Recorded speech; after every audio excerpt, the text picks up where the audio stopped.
right. Thanks for staying with us, folks. I have with me, just hang on a second. There we go. All right. My guest for the next hour is Shabnam Assadollahi. I think I said that right. If it's not, I apologize. But she is a multi-award winning Canadian human rights activist and freelance writer, journalist of Iranian origin. She has a master's degree in social anthropology. Shab has worked extensively helping newcomers and refugees resettle in Canada and has distinguished herself as a broadcaster, writer, and public speaker.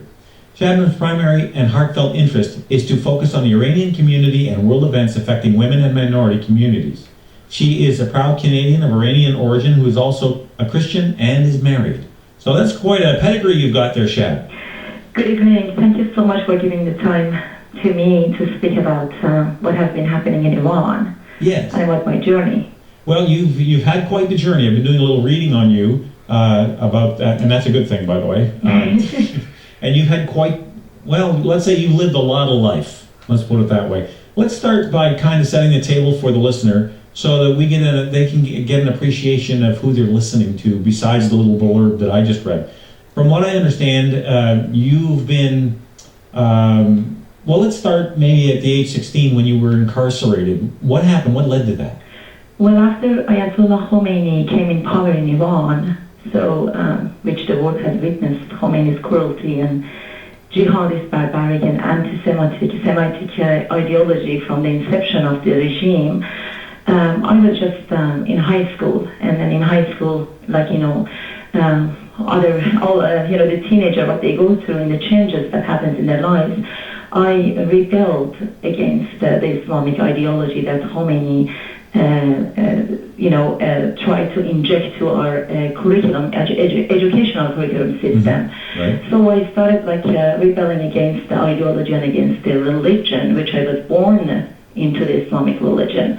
But none of my parents were practicing the religion as the Khomeini's regime had stipulated into the Iranians' lives.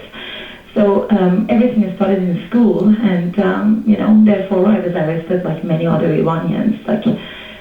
Probably over 100,000 Iranians were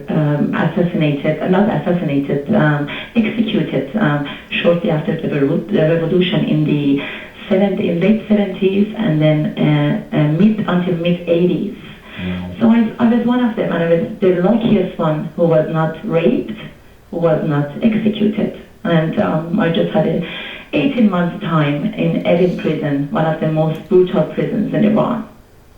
Yeah, to say you were lucky is to put it mildly. I am, as one of the survivors of Holocaust told me that we are victorious, we are not victims. Yeah, that's a very good way of putting it.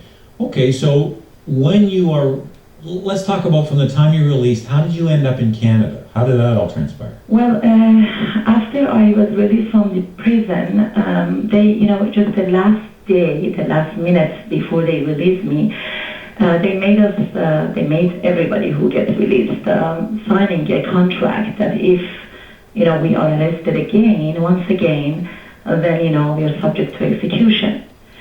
So since I had a very big vows and I was very rebellious against everything was happening in my country, Iran, so my parents were very worried because, they stopped me a few times for not wearing the hijab the way that the regime wanted us to wear, for walking very fast, and it was against, the Islamic law for women to walk very fast because, you show your body parts, and it was only like 42 kilograms. Just, barely 18 years old when I was out of prison. So my father decided to move out of Iran, and it was the early time of Iran-Iraq war. Right. And then my brother was only 13, one of my brothers was only 13 years old, and during that time they were just collecting all the boys, 13 and up, to become suicide bombers for, the war. Mm-hmm. So they were putting them the belts, and they were throwing them under the tank. So it was really scary for the families, and many of Iranian families during that time who had children, boys in that age, they left Iran. And Turkey was the only country in the area that didn't need any visa for Iranians, just passport was sufficient. So I legally left Iran we went to Turkey, and in Turkey I was accepted at the university, and we lived in Turkey for over 7.5 years. And then my uncles moved to Canada, so my parents decided to move to Canada instead of going to Europe. And in early 90s, actually late 80s, there was just rumors that Turkey is going to have kind of to be accosted with a Islamic wave, and my parents decided not to stay in Turkey because they didn't know the future of Turkey, which now we know the future of Turkey, what happened. Right. So we ended up in Canada. We went to London, Ontario. We lived in London, Ontario for a few years. Then I was actually in Turkey. I accepted the Lord. I became a Christian through missionaries. And it took me quite 2 years to believe in God, and even to choose to think that there is any God through religion, because I did not believe in any religion and any God. And I experienced firsthand the presence of Jesus in my life. And I promised the Lord that I will serve Him until I have any, blood in my veins. And when I came to Canada, I found out that one of the missionaries who really witnessed the Lord in my life, she fasted for 1 year every Thursday for me and praying for me to accept the Lord. Really? And I had no idea about that. I had absolutely, and we were very good friends, and she was from Germany. So when I came to Canada, one of the Canadian missionaries who was in Turkey explained everything to me. And I started I was baptized in Turkey, in Canada, because I didn't want to be baptized in Turkey, because I didn't want anybody to think that I'm using that for a means to come to Canada as, refugee, which we didn't come under that category. And then I started working for Transworld Radio for over 6 years, and started producing Christian radio programs for children and youth. The programs were sent to Monte Carlo, Monaco, and Albania, into Iran, Afghanistan, and Tajikistan in Farsi. And then later on, I moved to British Columbia, and I continued my work for Transworld Radio because we had our studio over there, and I had to be close to the studio to do my recording. And I translated 8 books for children from English to Persian, which they are gathering dust in the basement in a box, and they have not been published, but all of them were on air.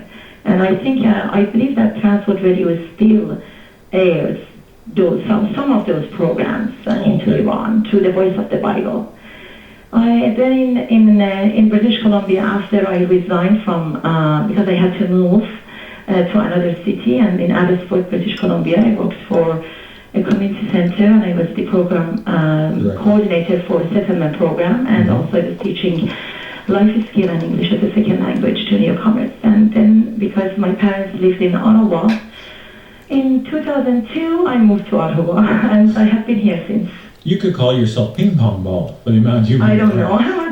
And I worked for, I started my radio program through Chin Radio, and I was the program producer for Farsi program of Chin Radio for 8 years. Okay. From 2003 to 2011. All right. I'm going to hold you there because we have to take a break. But when we come back, I have a simple question for you. It's about culture shock. We'll talk to you. Oh, sure.